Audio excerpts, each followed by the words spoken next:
여러분 안녕하십니까. 이루어진다 라이브 김대홍입니다. 이재명 정부가 출범했습니다. 이 대통령은 취임식에서 민주주의와 민생 회복을 최우선 국정과제로 꼽았습니다. 하지만 상황은 녹록지 않습니다. 지난 6개월 동안 정책 공백기에 대한 청구서가 속속 날아들고 있기 때문입니다. 정상 간 첫 통화를 마친 미국과는 조만간 관세 협상이나 방위비 분담 등을 논의해야 합니다. 협치의 대상인 야당과는 정부 출범 이틀 만에 내란, 김건희, 그리고 순직 해병 등 이른바 3대 특검이 국회를 통과하면서 냉랭합니다. 오늘 이루어진다 라이브에서는 여야 중진 의원들과 함께 이재명 정부 국정 현안과 여당의 독주, 그리고 대선 이후 혼란에 빠진 보수의 쇄신 방안 등을 심도 있게 진단해 보겠습니다. 먼저 저희가 준비한 영상 보시고 대담 이어가겠습니다.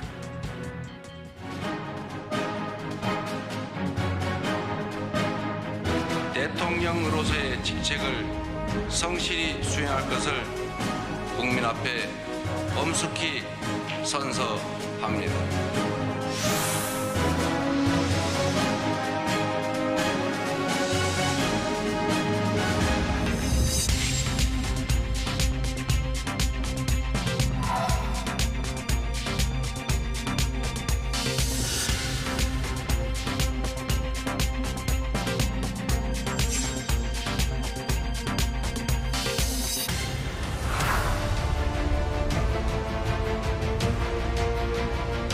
저부터 원내대표직을 내려놓겠습니다.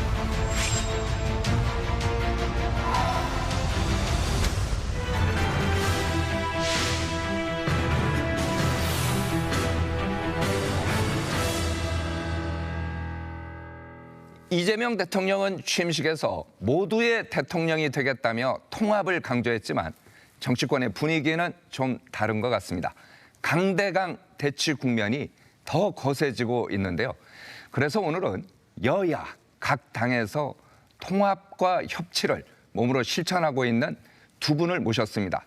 이제 여야가 바뀌었으니 먼저 민주당부터 소개합니다. 더불어민주당 전재수 의원 나오셨습니다. 네, 반갑습니다. 안녕하세요. 전재수입니다. 국민의힘에서는 권영진 의원 함께하십니다. 안녕하세요. 네, 안녕하세요. 두 분 인사 나누시죠? 예, 반갑습니다. 안녕하십니까. 축하드립니다. 오랜만에 보는 거 같죠? 네. 네. 자, 이재명 정부 출범과 함께 이제 가장 큰 관심은 역시 인사가 아닐까 이렇게 생각이 듭니다. 인사가 이제 만사라고 하지 않습니까? 그런데 저희가요, 그래픽을 한번 준비를 했어요. 한번 보여주시겠습니까? 자, 지금까지 인사난 분들 보면요.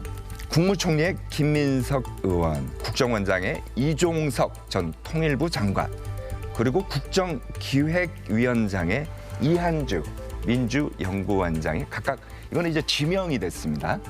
그리고 지난 금요일에는 대통령실 추가 인선도 있었는데요. 정책실장의 김용범 전 기재부 1차관이죠. 그리고 경제수석은 경제성장수석으로 이제 이름이 바뀌었는데 하준경 교수, 그리고 수석급 재정기획보좌관 신설하고요. 재정 분야 전문가인 유덕현 교수를 임명했습니다. 그리고 사회수석 문진영 교수, 이 밖에도 뭐 강훈식 비서실장, 위성락 안보실장 이미 임명을 했는데, 자, 두 분께서 특히 뭐 전 의원께서는 청와대에 3번 들락날락 하시지 않았습니까? 예. 이거 많이 하실 텐데 이번 인선 어떻게 평가하십니까? 제가 단정적으로 평가를 하자면 일을 하는데 최적화된 인사다. 일 중심이다. 또는 실적과 성과를 내는데 최적화된 인사다. 이렇게 평가를 하고 싶습니다. 그러니까 이재명 대통령께서 오랫동안 야당 대표 하시고 또 경기도지사를 하고 성남시장을 하면서 함께 일했거나 또는 함께 일을 하면서 검증되고 또 유능함을 보였던 사람들 위주로 아마 인선이 진행이 되고 있는 것 같습니다. 이렇게 봤을 때 당면에서 우리가 경제 위기라든지 또 네. 그동안 이제 윤석열 정부 상황에서 외교가 막히고 경제가 굉장히 어려워져 있지 않습니까? 그런 네. 측면에서 볼 때 일을 중심으로 실적과 성과를 내 가지고 국정을 최대한 안정화시키고 국민들의 삶을 도모하기 위한 그런 인사다. 저는 그렇게 평가를 합니다. 알겠습니다. 권 의원께서는 어떻게 보십니까? 뭐 우선 아직 장관들 인사가 나봐야 인사에 대해서는 평가가 사실은 그렇죠. 가능한데요. 네. 대통령실 참모들은 뭐 그동안 대통령을 선거 과정에서나 또 이렇게 도왔던 분들 중심으로 이렇게 할 수밖에 없다고 봅니다. 없다고 보고 교수 출신들이 많이 들어간 게 참모진으로 많이 들어갔다라는 생각이 들고요. 그런 면에서 그분들이 전문가적인 그런 뒷받침은 하겠지만은 과연 대통령한테 쓴소리 할 수 있을까? 예, 지난 윤석열 정부 대통령실에 대해서도 대통령의 여러 가지 이 국정 운영과 관련해서 쓴소리 못했다 이런 얘기가 있었지 않습니까? 그런 면에서는 조금 앞으로 두고 봐야 되겠다 생각하고요. 그리고 이제 국무총리로 김민석 의원을 선정한 건 저는 김민석 의원은 뭐 여러 가지 국정 경험도 많고 의정 활동 경험도 있고 해서 잘 할 거라고 봅니다. 그리고 또 정책의 다방면에서 잘 알기 때문에 네. 아마 전체 내각에 대해서 그립을 잡고 대통령이 하고자 하는 걸 가겠다 이런 측면에서는 전 의원님 말씀하셨듯이 그런 효율성이나 이런 부분이 있을 거라고 봅니다. 다만 이제 과연 우리가 인사를 볼 때 탕평 인사인가 그리고 대통령이 협치를 통해서 국민 통합을 하겠다고 했는데 과연 거기에 적합한 인물인가 네. 라는 부분 지난 이 탄핵 국면이나 이재명 대통령이 되는 데는 혁혁한 공을 세운 건 사실입니다. 김민석 의원이. 네. 그러나 야당과 반대 측면에서 볼 때 과연 김민석 의원이 통합형 총리가 될 건가 이 부분들은 조금은 퀘스천 마크인데 그것도 한번 두고 봐야 될 것 같고요. 네. 예. 그리고 이제 대통령이 민생 경제를 최우선으로 두겠다라고 취임사에서 얘기했는데 총리가 민생 경제 최우선에 맞는 총리인가 이런 부분들은 좀 아쉬움은 있습니다. 네. 제가 한 말씀 네, 더 네. 붙여도 될까요? 예. 우리 뭐 권영진 의원님 또는 이제 야당에서 제기하는 비판은 여당이 겸허하게 들어야 될 것은 들어야 된다고 생각을 합니다. 그런 자세와 태도를 가져야 된다고 생각을 하고 다만 우리가 이제 역대 정부 첫 인사를 보게 되면 많은 정부 그러니까 보수 정권이든 진보 정권이든 간에 이 인사를 하면서 늘 유혹에 쉽게 흔들리는 게 어떤 이미지라든지 또 상징성을 통해 가지고 그 어떤 인물이 가지고 있는 이미지 상징성을 통해 가지고 뭔가를 하려고 했던 그런 이제 역대 정부들이 상당히 많이 있습니다. 근데 이번에 이재명 정부 인사를 보면서 제가 들었던 것은 어떤 이미지나 상징이 곧 일의 성과와 실적으로 이어지지 않더라. 그래서 실적과 성과를 내고 일 중심으로 좀 하는 것이 좋지 않겠냐. 이런 아마 인선의 흐름이 좀 있는 것 같다라는 생각이 들고 국민 통합 중요합니다. 그리고 또 통합형 리더십 굉장히 중요하죠. 그런데 이재명 정부가 김민석 총리 내정자도 이야기를 했지만 지금 대한민국이 직면하고 있는 위기는 상당히 복합적이고 다층적입니다. 네. 그렇기 때문에 IMF보다 더 어려운 상황이다라는 시대 규정을 한 것이고 그렇다면 이 IMF보다 더 어려운 이 상황에 맞춰가지고 뭔가 이를 중심으로 실적과 성과를 내는 것이 중요하다. 그래서 아마 이 인사가 실적과 성과를 내는데 최적화된 인사다. 저는 그렇게 평가를 합니다. 이건 어떻게 생각하십니까? 저희가 이제 보면은 좀 전에 설명한 것 중에 이종석 국정원장 후보는 이제 대북통, 예, 흔히 이제 우리가 자주파라고 언론에서는 얘기를 합니다. 그다음에 위성락 안보실장 같은 경우는 또 미국의 이제 정통한 이 동맹파라고 하는데 외교에서는 자주파와 동맹파 이거 두 분을 이렇게 등용한 게 이게 기대도 있지만 또 우려도 있고 하는데 어떻게 보세요? 제가 좀 말씀을 드려야 될 것 같은데 네. 그 이종석 국정원장 내정자는 자수파고 위성락 안보실장 내정자는 내정자가 아니고 이미 이제 그렇죠. 거기에는 인선이 됐죠. 실장이니까요. 예, 그 동맹파다 이렇게 하는데 이게 자수파 동맹파라는 개념 구분, 이런 구분이 저는 어느 시대의 구분법인지 잘 모르겠습니다. 예. 우리가 지금 2차 세계대전 이후에 냉전 시대를 살고 있는 건 아니지 않습니까? 당장 미국이라든지 중국이라든지 또는 유럽 각 나라들을 볼 때 국익을 중심으로 해가지고 각자 도생하고 있는 시대입니다.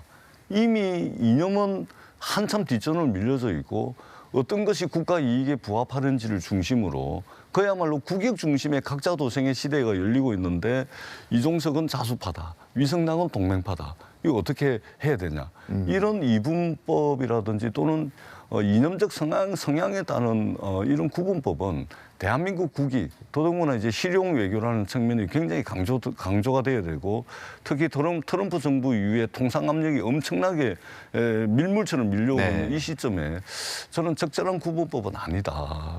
이재명 후보가 이재명 대통령께서 대선 캠페인 과정에서 말씀드렸지만 우리는 좌파도 아니요 우파도 아니다. 실용파다라고 말씀을 드렸던 그 실용 외교라는 관점에서 봐주시면 어떨까 이런 생각이 듭니다. 알겠습니다. 뭐 지금 이종석 국정원장은 학자로서도 그랬고 또 지난번 통일부 장관 하실 때도 내재적 접근이라는 얘기를 가장 중요하게 내재적 접근이라는 것은 북한을 바라볼 때에 북한 내부적인 입장에서 바라봐야 된다. 우리의 입장에서가 아니라 그게 이제 두 가지 측면이 있습니다. 하나는 남북 관계를 어찌 보면은 좀 화해적인 국면으로 끌고 간다라고 하는 데는 분명히 도움이 돼요. 왜냐하면 북한의 입장에 서서 이해하고 북한의 입장에 서서 대화하고 타협하기 때문에. 그러나 또 다른 한편으로서는 우리의 국가 안보적인 측면에서 볼 땐 그게 또 가지고 있는 한계가 있을 수 있습니다. 그리고 위성락 우리 이 안보실장은 외교통이고 또 대미통에다가 또 이분이 러시아 대사까지도 했기 때문에 그런 부분에서는 정통 외무 관료란 측면이 있습니다. 그래서 아마 제가 볼 때는 두 분이 잘 맞으면은 내재적 접근과 그리고 또 한편으로는 전통적인 외교적 접근을 조화를 맞출 수 있을 겁니다. 이게 어긋나기 시작하면은 또 혼란이 있기 때문에 아마 전 의원님이나 여권에서는 국민들이 이런 우려가 있다라는 부분들을 새겨서 그렇지 않도록 원팀으로 갈 수 있도록 그렇게 하는 노력이 필요하다 생각합니다. 자, 요거 한번 또 넘어가 보죠. 좀 전에 이제 우리 권 의원께서 얘기를 했습니다만 장관 인사가 나봐야 제대로 된 인선을 알 수 있다 하는데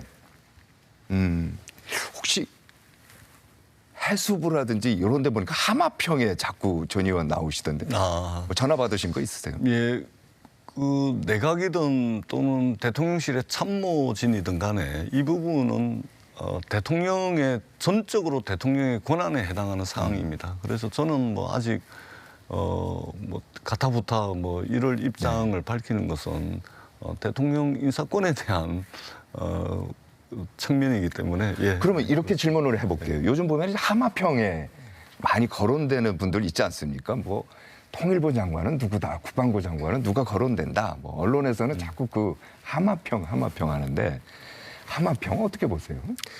윤석열 정부가 제가 볼 때 조금 아쉬웠던 것이 정치인들을 쓰는 것에 대해서 굉장히 조심하고 터부시했습니다. 터부시했고 사실은 지난 임기 중반에는 오히려 좀 이 정치인들을 소수 여당이었잖아요.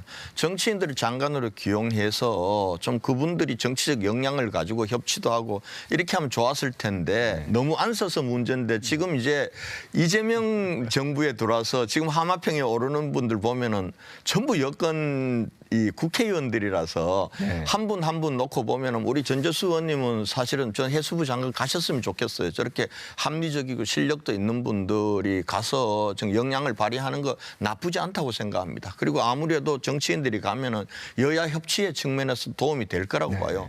그런데 이제 너무 지나치게 이제 정치권에 있는 사람들 일색으로 지금 나온 하마평 중심으로 가버릴 경우에는 또 이게 너무 정치화되는 것 아닌가. 탕평 인사하고는 또 거리가 멀거든요. 제가 그 얘기를요. 그 자리에 앉으셨던 지난주에 그랬죠. 천하람 개혁신당의 이제 원내대표 이제 당 대표 권한대행도 똑같은 얘기를 했어요. 통합형 인사가 아닌 캠프 인사 재편에 불과하다. 지금까지 나온 거 이렇게 쓴소리를 했는데 지금 이제 뭐 아직 인사가 실질적으로 되질 않았으니까 네. 그리고 그 대통령실 참모진들을 측근들을 쓰거나 이것까지도 나무라서 왜 이렇게 캠코더 인사냐 캠프 출신들 그리고 코드 맞는 사람을 쓰느냐라고 할 수는 없다고 봐요. 네. 전체적인 내각 인사가 나 보면은 얼만큼 내각 인사에서 탕평 인사가 되고 전문가적인 인사가 되느냐라는 부분들을 우리가 그때 가서 평가할 수 있을 것 같은데 지금 하마평에 오르는 사람들은 너무 많이 정치인들이 많이 하마평에 올라서 아마 그렇게 가지는 않을 것 같아요. 네. 제가 한 말씀만 네, 네, 덧붙이자면 그 이제 야당에서는 이제 통합형 인사를 해라 또 이제 탕평 인사를 해라 뭐 충분히 말씀하실 수가 있습니다. 그런 부분들은 여당에서도 집권 여당도 분명히 새겨들어야 된다고 생각을 합니다. 그런데 저희들은 지금 이 상황에 대한 상황 규정을 보게 되면 지금 우리가 직면하고 있는 제가 조금 전에도 말씀드렸듯이 우리가 직면하고 있는 위기라는 것이 보통의 위기가 아닙니다. 지난달에 이미 당장 우리가 역성장, 마이너스 성장을 하지 않았습니까?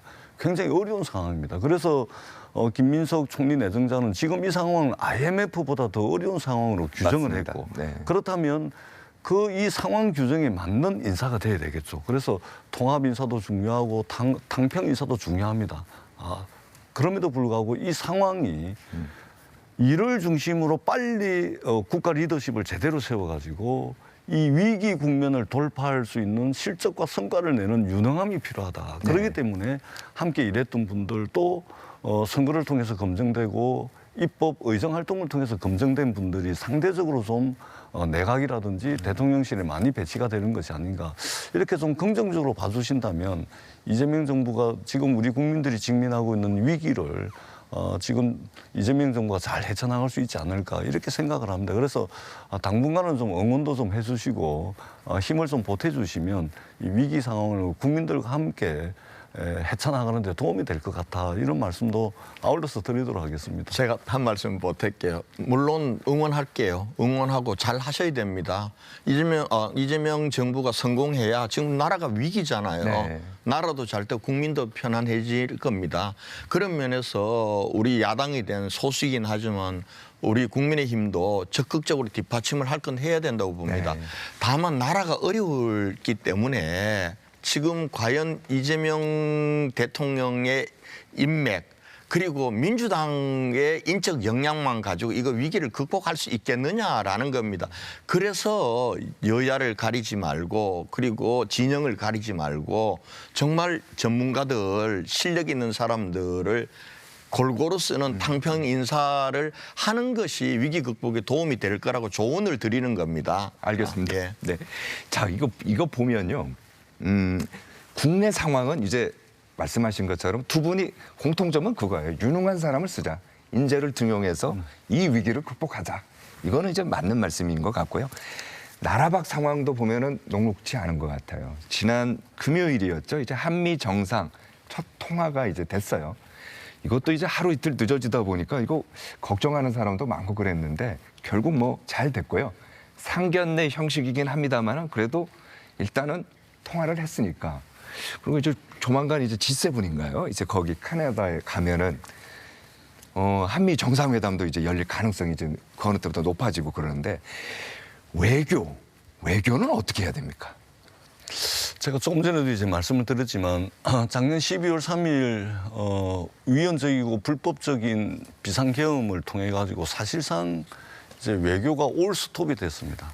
올스톱이 됐죠. 그리고 올스톱 되기 전에도 사실은 윤석열 대통령께서 굉장히 관념적이고 잘 와닿지 않는 자유라는 이게 실체가 있는지 없는지는 모르겠습니다만 네. 이걸 통해 가지고 가치 동맹, 가치 외교에 치중을 했습니다. 대한민국이라는 나라가 어떤 나라입니까?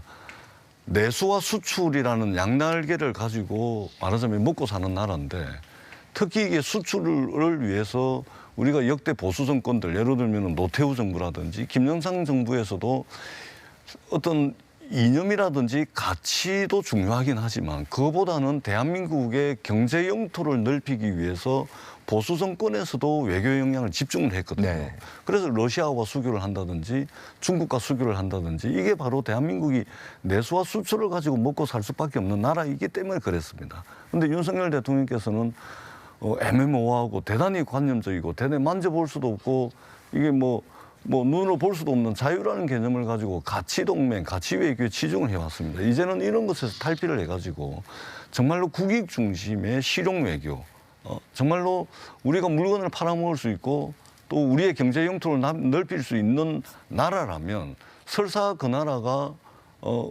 어떤 뭐 이념적으로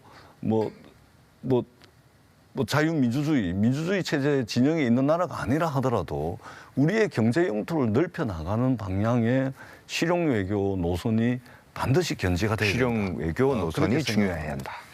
근데 이제 그걸 가치 외교를 실용 외교하고 구분을 해서는 안 될 것 같아요.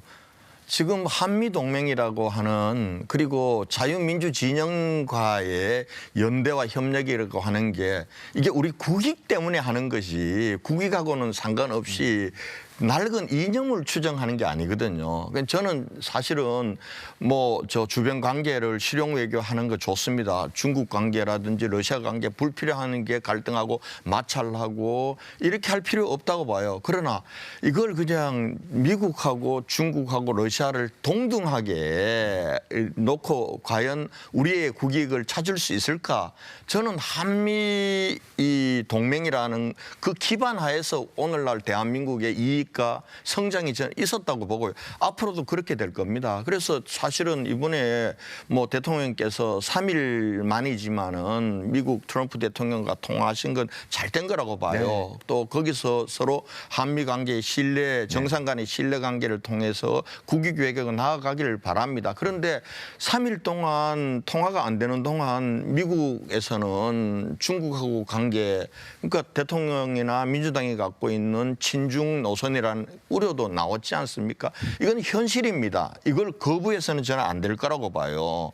똑같이 미국하고 중국하고가 우리 국익 외교에서 동등하냐? 저는 그렇지 않다고 봅니다. 이걸 동등하게 생각하는 순간 국익은 상당한 침해를 받을 수 있다라는 것들을 현실로서 받아들이면서 주변과의 다변화된 외교로 나가는 게 저는 옳다 이렇게 말씀드리고 싶습니다. 우리 권영진 의원님 말씀은 제가 충분히 동의를 합니다. 근데 조금 전에도 이제 친중 노선을 말씀하시는데 이런 특히 외교 영역에 있어서 대한민국의 국익과 직결되는 이런 영역에 있어서는 저는 어떤 정치적 어떤 표현이라든지 또는 어떤 선언적 의미, 정치적 의미의 그런 이제 비판은 조금 좀 자제를 해야 될 필요가 있지 않을까. 예를 들면은 친중 노선이다 이래버리면 우리 언론에서 이래버리면은 그것을 바라보는 미국이라든지 중국이 대한민국을 어떻게 보겠습니까? 우리가 한미동맹의 굳건한 기반 위에 서 있어야 된다는 것을 부정하는 사람이 누가 있습니까? 당연히 한미동맹, 우리는 이미 미국과 상호 방위 조약을 맺고 있는 굳건한 한미동맹 위에 서 있습니다. 이 위에 우리의 경제 영토를 어떻게 넓혀갈 것인지. 그다음에 그야말로 각자 도생. 이 국익이 최우선시되는 이런 각자 도생의 시대에 대한민국이 국익을 어떻게 챙겨나갈 것인가. 이걸 이제 고민을 해야 되는데 그것을 친중 노선이다, 친러 노선이다 이런 정치적 어떤 표현을 통해 가지고 마치 대한민국의 외교를 어떤 틀 안에 가둬버리는 그런 우를 범할 수 있지 않을까 그런 우려가 좀 듭니다. 예. 자, 그러면은요. 국내 상황 또 여야 지금 되어 있는데 이게 보면은 새 정부 출범 이틀 만에 민주당이 내란 특검, 김건희 여사 특검, 순직 해병 특검, 이른바 3대 특검을 국회 본회의에서 가장 먼저 처리를 했습니다. 이제 이 프로그램 보시는 시청자분들께서 궁금한 게 이거예요. 새 정부 출범해서 새 정부의 1호 법안이 과연 3대 특검 처리하는 거냐? 너무 서두르는 거 아니냐? 이런 얘기도 있거든요. 자, 그러면 제가 역으로 우리 앵커님께 언제 처리해야 됩니까?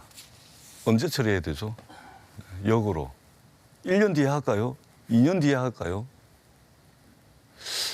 그래서 저는 이제 그런 것은 아니라고 봅니다. 그리고 1호 법안이라고 말씀하셨는데 이재명 대통령이 집권을 하고 난 뒤에 대통령 선서를 하고 난 뒤에 네. 1호 행정명령은 비상경제 대응 TF팀을 구성하라는 맞습니다. 것이 1호 행정명령입니다.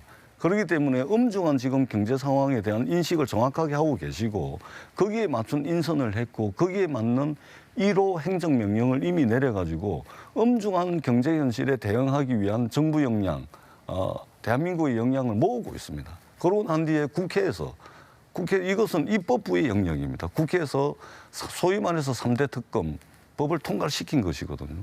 그럼 이걸 언제 해야 됩니까? 빨리 해가지고 예를 들면 과거로부터 날라온 청구서, 윤석열 정부의 불법적이고 위헌적인 행위를 통해 가지고 반드시 처리해야 될 문제. 대한민국이 두 번 다시 내란이 일어날 수 있는 나라가 되면 안 될 거 아닙니까? 그것은 실체를 제대로 규명을 해가지고 책임을 명확하게 해야지 대한민국에 두 번 다시 계엄이 없는 나라가 될 수가 있습니다. 이거를 허지부지 그냥 끝내버리면 10년 뒤에 50년 뒤에 우리 후손들이 계엄이 가능한 나라에서 살게 되는 그런 상황이 오는 겁니다. 그렇기 때문에 이런 일면 소모적으로 보일지 모르겠지만 이것은 소모적으로 그냥 쏘고 없어지는 것이 아니고 역사의 정의를 세우는 것이고 대한민국이 민주주의 모범국가 민주공화국을 제대로 세우는 것이다. 그렇기 때문에 지체할 수는 없는 일이다. 그래서 입법부 영역에서 처리를 한 것이다. 이렇게 말씀을 드리겠습니다. 뭐 국민들이 그렇게 생각하실지 모르겠습니다. 이제 민주당이 야당이 아닙니다. 여당이 됐고 그것도 절대 다수의 여당입니다. 그런 상황에서 여당이 되자 말자 대통령께서는 취임사에서 정말 분열을 끝내는 대통령이 되겠다. 국민 통합을 성장의 동력으로 삼겠다고 얘기를 하셨는데 그날 오전에 그렇게 대통령 그렇게 말씀하시고 그날 오후에 여당은 국회에서 법사위 소위를 열어서 야당이 반대하는 국민들이 우려하는 대법원 증언법을 그냥 단독으로 처리하고 그 다음 날 첫 국회에서 진짜 첫 법안으로 민생 법안이 그 많은 법안들 다 팽개치고 검사징계법하고 세 가지 특검법을 통과시킨다는 거는 새 정부가 가려고 하는 국정 운영의 방향하고는 저는 맞지 않다고 봐요. 맞지 않다고 보고 그리고 내용적으로도 보더라도 아니 지금 내란 특검과 관련해서는 당초에 있던 특검 검사 40명을 60명으로 어마어마하게 증원을 시켰습니다. 그리고 김건희 특검 40명에다가 그리고 최상병 특검 20명 특별검사만 지금 120명을 임명하는 한꺼번에 임명하는 특검을 여당이 하겠다는 겁니다. 잠깐만요. 지금 그 검사 관련돼서 파견 검사를 저희가 한번 그래픽으로 만들어 봤는데 먼저 한번 시청자분들께 보여드리겠습니다. 특검 구성 인원, 내란 특검은 보면은 파견 검사가 60명, 김건희 특검 파견 검사 40명, 순직 해병 특검 20명. 이것뿐만이 아니고요. 이제 공무원들까지 이제 합치면은 최대 한 570명 정도가 될 것 같다. 자, 이렇게 많은 공무원과 검사가 특검에 과연 가야 되느냐? 계속 말씀해 주시죠. 저는 이재명 대통령의 취임사에 밝힌 국정의 우선순위 앞으로 국민 통합을 하고 협치하겠다는 게 민주당에 잘못 전달됐는지 아니면은 대통령의 취임사가 립 서비스인지 조금은 이 부분들은 민주당 입장에서 한번 새겨봐야 될 것 같아요. 어떻게 저렇게 지금 집권하자 여당이 되자 말자 첫 국회에서 아니 저 야당과 그리고 이 과거를 파헤치는 저렇게 대대적인 걸 하겠다. 그리고 내란 특검 같은 경우는 지금 대통령은 파면돼서 지금 재판받고 있습니다. 받고 있고 모든 내란과 관련된 공범들, 종범들 다 지금 이 수사받고 재판받고 있거든요. 그리고 특검이란 거는 검찰이나 지금 현재 수사가 미진하거나 부족하다고 생각할 때 하는 겁니다.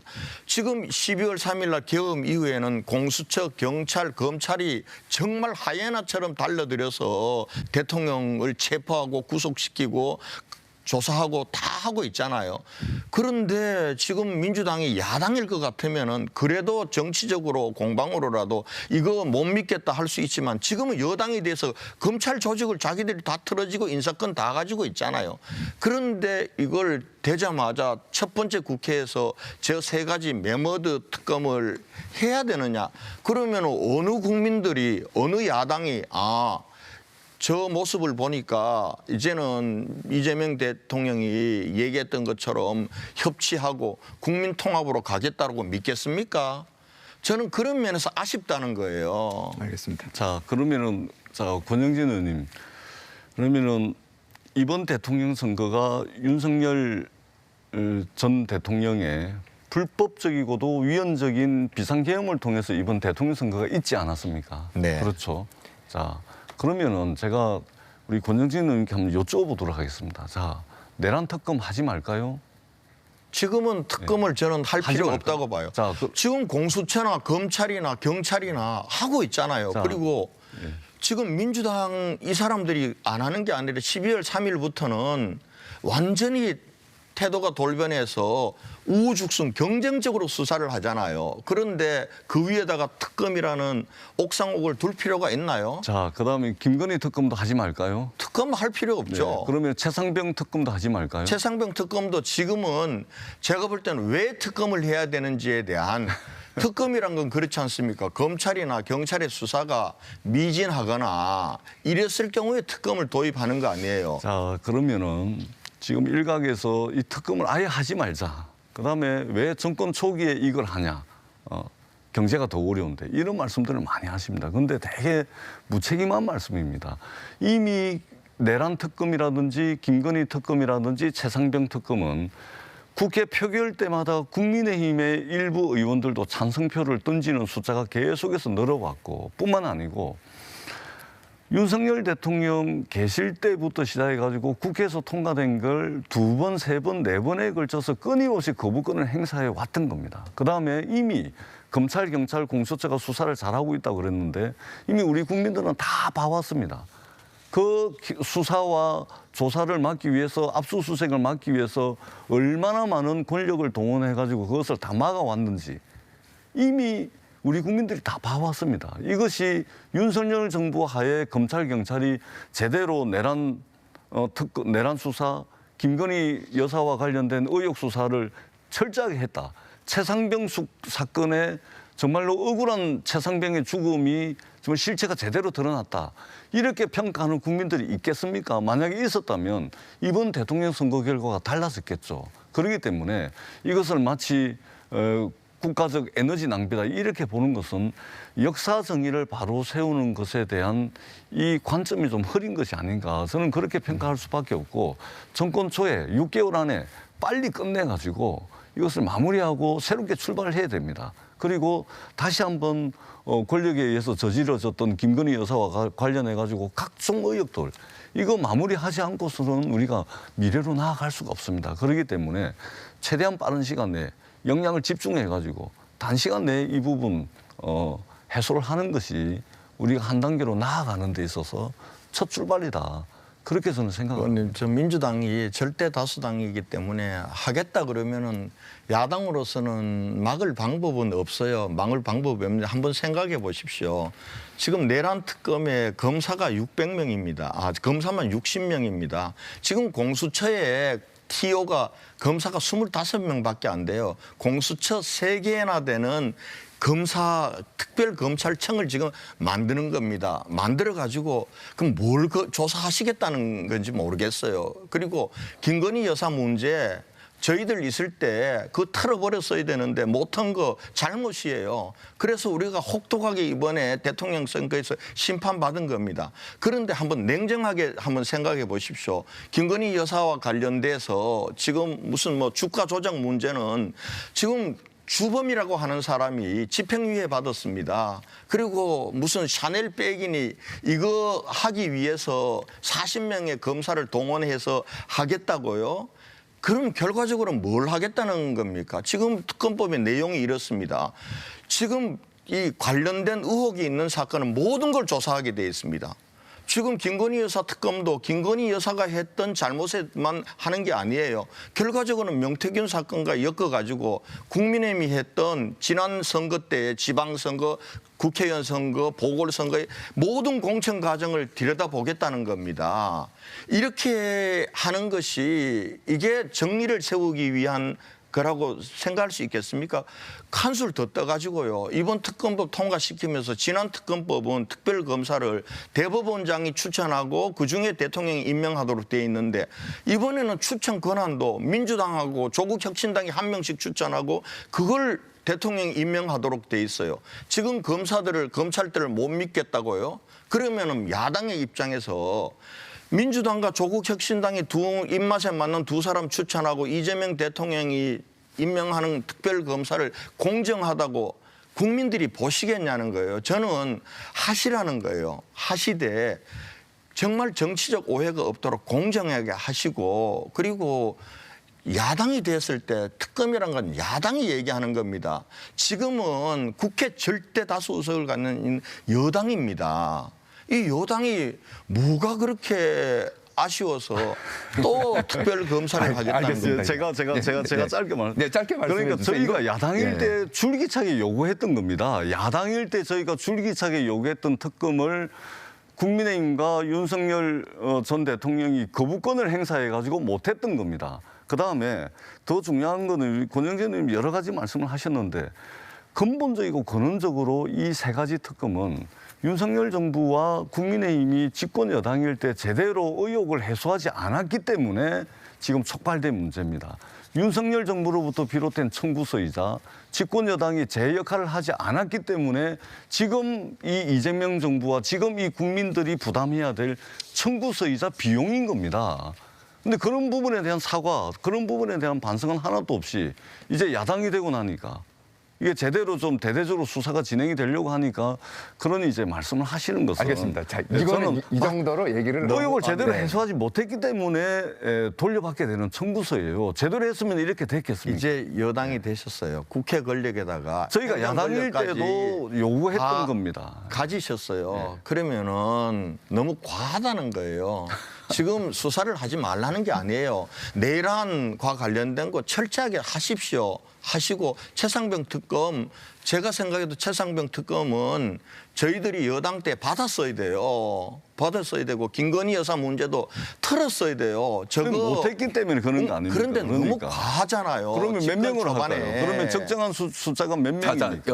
여기서 저희가 그러니까. 숫자까지 정할 수는 없을 것 그러니까 같고요. 윤석열 네. 대통령과 집권 여당이었던 국민의힘이 끊임없이 거부권을 행사해왔고 제대로 국민적 의혹을 해소하지 못했고 제대로 못했기 때문에 지금 이런 청구서가 날라오는 겁니다. 그러면은 기본적으로 그 부분에 대한 반성부터 시작을 해가지고 수사와 조사에 협조하겠다라고 하는 것이 국민들에 대한 예의와 도리지 거기로부터 잘못된 제대로 안 해가지고 촉발된 것을 이제 막 출범하는 정부를 향해서 새로운 신정부를 향해서 그렇게 말씀을 하시는 것은 정쟁을 끊임없이 유발할 수밖에 없는 겁니다.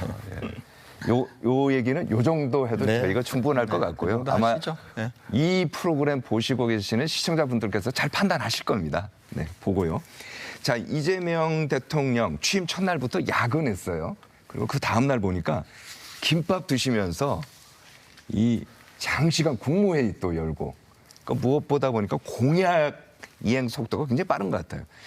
다음 날이죠.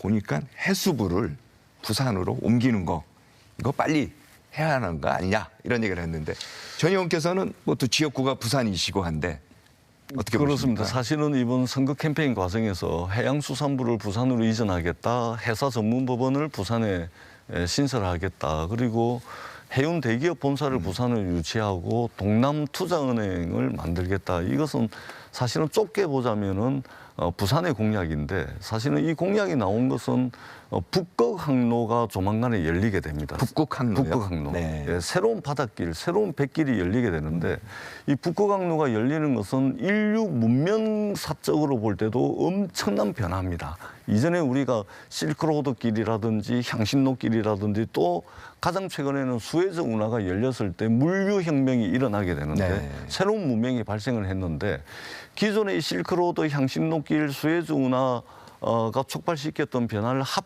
합친 것보다 더 큰 변화가 일어나는 것이 바로 북극항로입니다. 그래서 이 북극항로가 열리는 시대에 대비를 해가지고 대한민국이 해양 강국으로 나가야 된다. 그러려면 거점, 전략기지가 필요하다. 그것을 부산으로 삼고 이 부산을 해양 수도로 키워가지고 대한민국이 서울 수도권 중심의 일극체제 성장 엔진 하나로 날고 있었는데 다극체제로 가고 성장 엔진을 하나 더 달자. 네. 그래서 부산에 행정기능인 해수부를 옮기고 사법기능인 해사전문법원을 옮기고 경쟁력 있는 민간기업들을 집적화시켜가지고 울산, 부산 거제도로 이어지는 조선벨트 그 후방 산업인 철강 또 조선기자재 이거를 집적화시켜가지고 시너지를 극단화시킨다면 극단적으로 시너지 효과를 낸다면 대한민국이 성장 엔진 하나만 가지고 위태롭게 날고 있던 이 상황을 극복해가지고 성장 엔진을 하나 더 장착할 수 있다. 이런 그러니까 측면에서 단순하게 뭐 해수부를 부산으로 옮긴다 이것만이 단순하게 아니군요. 네. 해수부 하나 또는 HMM 하나 이런 차원의 문제가 아니고 위기에 직면한 대한민국이 이제 하나의 국가 발전 전략으로서 이 공약이 기획이 되고 부산 시민들께 약속을 드렸던 것이기 때문에 또 이재명 후보가 대통령께서 성남시장 도지사를 하면서 공약 이행률이 평균 90% 이상입니다. 95% 가까이 됩니다. 그렇기 때문에 공약했던 사항들은 적극적으로 최대한 빠른 시간 내에 진행을 하겠다라는 의지를 표명하신 것으로 이렇게 저는 평가를 합니다. 권 의원께서는 보면은 대구시장을 2번 연임하시지 않았습니까? 공약 이행하는 게 쉽진 않은데 선거 때는 뭐 얘기할 수 있지만 또 막상 이제 취임하고 나서 어려운데 어떻게 보십니까? 지금 우리 지방들이 살 길이 없습니다. 부산뿐만 아니라 다 그렇습니다. 그런 면에서 국가균형발전이라는 차원에서도 지금 해수부를 부산으로 이전하고 또 HMM이라는 회사까지 옮긴다라고 공약을 하셨습니다. 그 공약은 꼭 지키시기 바랍니다. 지키시기 바라고 사실은 제가 부산에 가서 들어보면 부산 시민들이 정작 진짜 원하는 건 산업은행 이전이에요.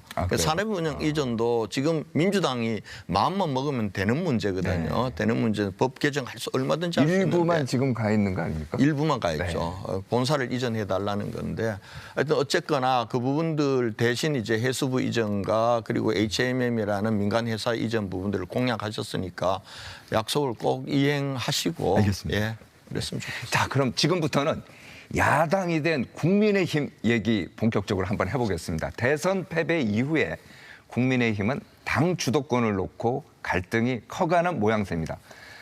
권성동 원내대표 그리고 비대위원들이 이제 사퇴를 선언했지만 김용태 비대위원장은 사퇴를 거부하면서 혼란이 가중되고 있습니다. 먼저 선거 패배 이후 의원총회에서 어떤 얘기들이 나왔는지 함께 들어보시겠습니다. 책임을 회피할 생각도 그리고 변명할 생각도 없습니다. 보수의 재건을 위해 백지에서 새롭게 논의해야 합니다. 계속 좀 듣고 말씀 좀 드릴 수 있도록 하겠습니다.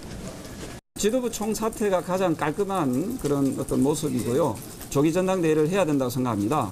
당 대표를 누가 하느냐 이걸 가지고 싸우고 있으면 이거 되겠습니까? 이래갖고 당이 없어질 판인데 뭐. 대선 책임론을 둘러싸고 이제 의원들마다 또 계파마다 입장이 다르고 너 때문에 우리가 졌다, 너 때문에 졌다 뭐 이런 얘기만 하는 것 같은데 당내 분위기 어떻습니까? 어수선하죠. 어수선하고요. 사실은 이거보다도 더 절망적인 상황 속에서 진짜 백가쟁명이 일어나야 됩니다. 일어나야 되는데 41.15%를 얻었잖아요. 또 당내의 한 일각의 분위기는 젖잘사? 졌지만 잘 싸웠다. 이런 분위기가 또 있는 겁니다. 이거에 기대는 순간 우리 국민의힘은 지금 이게 바닥인 것 같죠? 바닥 아니라고 봅니다. 그 더 밑에 있습니다. 더 있어요. 아니 지금 41.15%가 이게 무슨 국민들이 이것 또한 우리 당이 잘나서 우리 당 이뻐서 찍어준 게 아니에요. 정말 이재명 대통령 되셨지만은 이재명 후보에 대해서는 포비아 같은 게 있었지 않습니까? 네. 사법 리스크라든지 이재명 대통령이 되었을 경우에 과연 우리 자유민주주의 체제와 대한민국이 제대로 가겠는가 이런 우려 때문에 국민의힘 싫어도 찍어준 게 41.15%입니다. 근데 그렇게 해서 모았지만은 결과적으로는 8.3%를 줬어요. 그러면 대패한 겁니다. 대통령 선거에서 8.3% 준 건 대패한 건데 이걸 가지고 지금 이렇게 어렵게 당이 대선에서 지고 소수 야당이 됐는데 당권하겠다고 또 개파가 나서고 저는 이래서는 안 된다고 봐요. 안 된다고 보고요. 다만 김용태 비대위원장이 사임을 아직 표명 안 하고 있는 것은 자리 욕심 때문은 아닌 것 같아요. 우리 의원총회 일각에서는 네. 다 김용태 비대위원장 비롯 당 지도부 전부 일괄 사퇴하고 새롭게 가자라는 얘기도 있었고 네. 그래도 김용태 비대위원장마저 그만두면은 누가 당의 혁신안을 만들고 과도기적인 수습을 하느냐. 6월 30일까지 임기는 채우도록 하자 김용태 비대위원. 이런 논의들이 아직 진행 중입니다. 아마 내일 있을 월요일 날 의총에서 이 부분들이 어느 정도 가닥이 잡히지 않을까 싶어요. 이번에 보면요. 추가 질문인데 조기 전당대회 아까 조경태 의원 6선이죠. 이제 부산 쪽에 이제 조기 전당대회 가능성이 있습니까? 어떻습니까? 조기 전당대회 가야죠. 저는 그렇게 봅니다. 조기 전당대회 가야죠. 지금 이렇게 대표하고 우리 당원들도 패닉 상태고 이럴 때 조기 전당대회란 것은 어떤 의미냐 하면은 과거에 대한 반성하고 그리고 국민들에게 사죄하고 그리고 새롭게 가는 혁신하는 게 전당대회입니다. 이걸 전당대회를 특정한 계파나 특정인들이 자기의 무슨 뭐 당대표 자리를 탐하는 걸로 가면은 제가 볼 때는 우리 국민의힘은 지하 1층 밑에 2층, 3층까지 경험하게 될 겁니다. 그런 면에서 반성과 그리고 책임과 혁신이라는 관점에서 전당대회는 저는 반드시 해야 된다 이렇게 보고 있습니다. 그러면은 말씀 듣다 보면요. 그런데 이제 조기 전당대회를 하면은 최근에 당내 경선, 대선 경선에 나왔던 후보들 있지 않습니까? 한동훈 후보라든지 뭐 나경원 후보라든지 아니면 또 김문수 이런 분들이 당권을 가지려고 경쟁하고 그러면 시즌2 돼버리는 거 아니에요? 그렇게 가면 안 되죠. 저는 이번 전당대회는 새로운 사람을 키우는 새로움을 주는 그런 전당대회가 되지 않으면 이 위기를 극복하기 어려울 거라고 봅니다. 조금 전에 말씀하셨던 그분들도 우리 당의 자산입니다. 그리고 또 역할을 하실 겁니다. 그러나 지금은 그분들이 나서시면 조금 전에 말씀하셨듯이 대선 패배의 시즌2가 되는데 그런 전당대회와 지도부를 구성하는 게 저는 별 의미 없다고 보고요. 그런 면에서 그런 부분들은 잠시 내려놔야 됩니다. 내려놓고 그동안 당대표를 역임했다거나 원내대표를 역임해서 이런 분들은 책임이 있는 겁니다. 당장 지금 권성동 원내대표와 지금 비대위원장 전임 비대위원장 권영세 김용태만 책임이 있는 게 아니에요. 그분들도 다 책임이 있기 때문에 그분들이 좀 뒤로 물러나면은 우리 당내에 새로움을 추구할 사람들이 없는 게 아니에요. 발굴해서 키우지를 못했기 때문에 저는 그런 전당대회로 가고 새로운 지도체제가 들었어야 우리 당이 국민들에게 아, 저 당이 그래도 대선 지더니 조금 정신 차리네. 새롭게 가네. 이렇게 보지 않겠습니까? 민주당도 보니까 차기 지도부 선출 과정이 좀 뜨거운 것 같더라고요. 원내대표 선출 이제 13일인가요? 그렇습니다. 13일 보니까 서영교 그다음에 김병기 의원 이제 등록을 해갖고 두 분 중에서 한 분이 이제 원내대표 될 것 같고 8월에는 보니까 당대표 또 선출도 있어요. 그래서 거론되는 분들이 뭐 정창래 의원이라든지 박찬대 의원, 전재수 의원은 안 그건 들어본 거 없습니다. 자, 근데 저희가 또 이제 또 이런 얘기도 하지 않습니까? 지금 명심 내세우기. 이재명 대통령과 내가 좀 더 가깝다. 이런 게 또 이제 선거운동 과정에 나오는 것 같기도 한데 그건 어떻게 보세요? 제가 볼 때는 이제 뭐 명심이다 뭐 이게 각자의 후보 입장에서는 뭐 그런 걸 내세울 수가 있는데 저는 정치공학적 표현이라고 생각을 합니다. 이제 우리가 제가 이제 모두에도 말씀을 드렸듯이 우리가 지금 직면하고 있는 이 위기 상황이 굉장히 복잡하고 어렵습니다. 그렇기 때문에 어떻든 이재명 정부가 이 위기 상황을 제대로 좀 돌파를 하고 지금 힘들고 어려운 우리 국민들의 삶을 조금이라도 나아질 수 있게 만들려면 네. 어떻든 정부와 집권 여당인 민주당이 거기서 무슨 뭐 갈등이 생긴다거나 이러면 안 됩니다. 그래서 지금 한 몸이 돼가지고 국민들의 삶이 나아질 수 있는 쪽으로 힘과 역량을 다 모아도 될까 말까 한 판이거든요. 그렇기 때문에 그런 차원으로 해가지고 당의 리더십이 저는 선출이 될 것이라고 보고 그런 리더십을 세우는 과정에서 이재명 정부가 좀 순항할 수 있도록 이렇게 돼야 된다고 생각을 합니다. 그리고 꼭 한 가지 좀 드리고 싶은 말씀은 대한민국이 이제 민주주의 역사도 이제 꽤 오래 깊었습니다. 국민들께서 직접 국민의 손으로 대통령을 뽑았던 이 역사가 이제 상당히 오래됐는데 네. 이제는 대한민국 정도 되는 나라라면 우리도 이제는 한 번쯤은 성공한 대통령을 가질 수 있는 나라가 됐습니다. 그렇죠. 성공한 대통령을 네. 가져야 되는 그런 국민들의 수준이 됐습니다. 그렇기 때문에 정말로 대통령실과 정부와 민주당이 모든 지혜와 역량을 모아가지고 오로지 국민들의 삶이 나아질 수 있는 방향으로 좀 나갔으면 좋겠다. 그런 리더십이 세워지는 그런 이제 원내대표 선거, 당대표 선거가 됐으면 좋겠다라는 말씀을 드리고 조금 전에 우리 권영진 의원님께서도 말씀을 하셨는데 국민의힘도 이 갈등과 혼란이 당분간은 어쩔 수 없을 겁니다. 그거는 뭐 안 하고 싶어도 안 할 수가 없이 필연적이거든요. 네. 다만 이것을 좀 빨리 좀 수습을 해가지고 여야가 정말로 실적과 성과를 놓고 경쟁하는 그래서 그 덕은 우리 국민들이 보고 그 덕이 우리 국민들의 삶이 좀 나아질 수 있는 쪽으로 변화됐으면 좋겠다라는 그런 이제 바람을 가지고 있습니다. 원래 정치라는 게 그거 아닙니까? 수레의 두 바퀴처럼 여당과 야당이 같이 이렇게 가면서 수레가 앞으로 나가는 거. 이게 가장 이상적인 거 아니에요? 그렇습니다. 예. 자, 그리고 또 하나. 국민의힘. 여기 나오다 보니까 정계 은퇴를 선언한 홍준표 전 대구시장. 그 대구시장이면 그 다음 전임자 아니겠습니까? 제가 전임이자. 그런데 계속 SNS에 글을 올려요. 어제는 또 어떤 얘기를 했는지 저희가 한번 준비를 했는데 보여주시겠습니까? 후보 강제 교체 사건은 직무 강요죄로서 반민주 행위이고 정당 해산 사유도 될 수 있고 기소되면 정계 강제 퇴출된다. 그 밑에 거는 제가 읽지 않겠습니다. 뭐 좀 내용이 그래서요.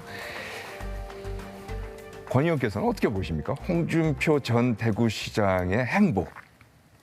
말씀 중에 뭐 옳은 말씀도 많은데 홍준표 전 시장님이 하실 말씀인가 아마 많은 당원들과 국민들은 그렇게 생각할 겁니다. 사실은 저분은 우리 당을 통해서 역할도 많이 하셨지만은 대통령 빼고는 다 해보신 분이거든요. 어찌 보면은 이 당에 가장 은혜를 많이 입은 사람 중에 한 분입니다. 그런데 지난 경선에 화도 나실 겁니다. 본인이 의도했던 성과를 못 거뒀기 때문에. 그렇다고 해서 바로 탈당하고 그리고 정계 은퇴 선언하고 그리고 하와이로 가신 것 자체도 그렇게 썩 좋아 보이진 않아요. 그런데 정계 은퇴하셨다고 하면서 계속 어찌 보면은 당신께서 드시던 우물에 무슨 오물 넣듯이 저렇게 하시는 게 썩 좋아 보이진 않아요. 뭐 그런 면에서 좀 우리 당이 정말 저래서 국민들이 우리 당을 심판했구나 이런 생각이 듭니다. 다만 형식이 어떻든 간에 또 우리 당 입장에서는 누가 하든지 간에 새겨 들을 얘기는 또 새겨 들어야 된다고 봅니다. 지난번 후보 교체 이거 잘못된 거거든요. 반성해야 됩니다. 저부터 시작해서 다 반성하고 그리고 우리가 지난 3년 동안 윤석열 대통령과 이 정부가 잘 가도록 제대로 뒷받침도 못했지만은 잘못한 게 수없이도 많은데 침묵하고 입 닫았잖아요. 네. 결국은 그게 불법적 위헌적인 계엄이란 걸 가도록 하는 걸 막지도 못했지 않습니까? 이런 부분과 관련해서는 저희 당이 뼈아프게 반성하고 국민들께 사죄하고 다시 태어나야 되죠. 그런 문제고요.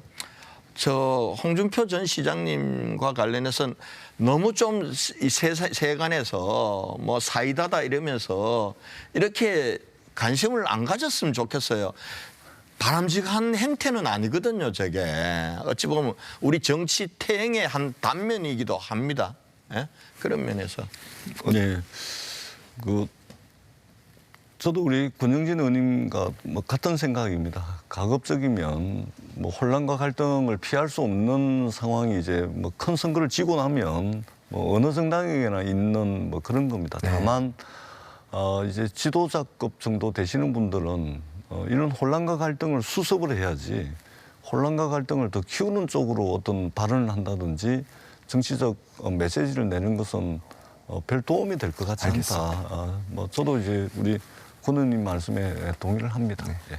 자, 어느덧 저희가 치열하게 얘기를 하다 보니까 1시간이 거의 다 끝나가는데 마지막으로요. 제가 1분씩 드릴 테니까 미처 못다한 말씀 있으면 해주시기 바랍니다. 권 의원부터 해주시겠습니다. 네, 우선 국민 여러분 정말 죄송합니다. 지난 3년 동안 잘하라고 집권 여당에 임무 맡겨주셨는데 저희들이 국민의 삶도 제대로 못 돌봤고 또 윤석열 정부 뒷받침도 제대로 못했지만은 대통령이 잘못 갈 때 그걸 바로잡지도 못했습니다. 더구나 위헌적이고 불법적인 계엄 막지도 못했고 탄핵 정국에서도 국민들 마음을 읽는데 저희들 부족함이 많았습니다. 이번 대통령 선거를 통해서 국민들께서 우리 국민의힘을 혹독하게 해초리를 드셨습니다. 정말 죄송하다는 말씀드리고요. 이제 야당으로서 소수 야당으로 다시 시작하겠습니다. 다시 시작할 때 우리 국민의힘 그래도 이 건강한 야당으로서 제 역할을 할 수 있도록 따끔하게 해초리도 드시고 또 애정어린 그런 눈길로 지켜봐 주시고 응원도 해 주십시오. 정말 죄송하다는 말씀 드리겠습니다. 네, 전 의원님. 예. 이재명 정부가 이제 첫 발을 내디뎠습니다. 작년 윤석열 정부의 불법적이고 위헌적인 비상계엄으로 촉발된 이 위기 상황을 극복하는 유능함을 우리 국민들께 이제는 증명해 보여야 합니다. 뿐만 아니고 세계 어디에 내놔도 모범적인 민주주의 국가라고 자부했던 우리의 민주주의가 무너지는 것을 우리가 경험을 했습니다. 이제는 우리의 신경조직보다 더 정교한 민주주의, 우리의 근육조직보다 더 튼튼한 민주주의를 제대로 세우고 그리고 도탄에 빠진 이 민생, 경제 위기를 극복해야 되는 이런 과제들이 있습니다. 이재명 정부와 민주당은 대한민국의 모든 역량과 에너지를 총결집해가지고 먹고 사는 문제, 국민들의 삶이 나아지는 이 문제를 해결하는 데 최선을 다하겠다라는 말씀을 드리도록 하겠습니다. 지켜봐 주시고 설사 조금 부족한 것들이 있더라도 애정어린 눈빛과 시선을 보내주십사 하는 부탁의 말씀을 드리도록 하겠습니다. 국민들의 기대에 부응하는 그런 실적과 성과를 낼 수 있도록 열과성을 다하겠다는 다짐의 말씀을 드리도록 하겠습니다. 고맙습니다. 네, 오늘 두 분 말씀 잘 들었습니다. 고맙습니다. 네, 고맙습니다. 이재명 정부가 출범한 지 이제 닷새가 지났습니다. 대선과 정부 출범을 전후해서 우리 국민들이 가장 많이 들은 단어는 실용과 통합, 민생이 아니었나 싶습니다. 지난 정부 내내 정치권의 갈등과 극한 대립을 경험해서일까요? 우리 국민들은 말보다는 행동을 체험할 수 있는 변화를 기대하고 있습니다. 정쟁보다 문제 해결이, 진영보다 실력이, 속도보다 방향이 더 중요합니다. 새 정부도 여당도 그리고 야당도 우리 국민의 일꾼입니다. 이 사실을 잊는 순간 정치는 실패합니다. 이루어진다 라이브 오늘 순서 마칩니다. 저희는 다음 주에 뵙겠습니다. 시청해주신 여러분 감사합니다.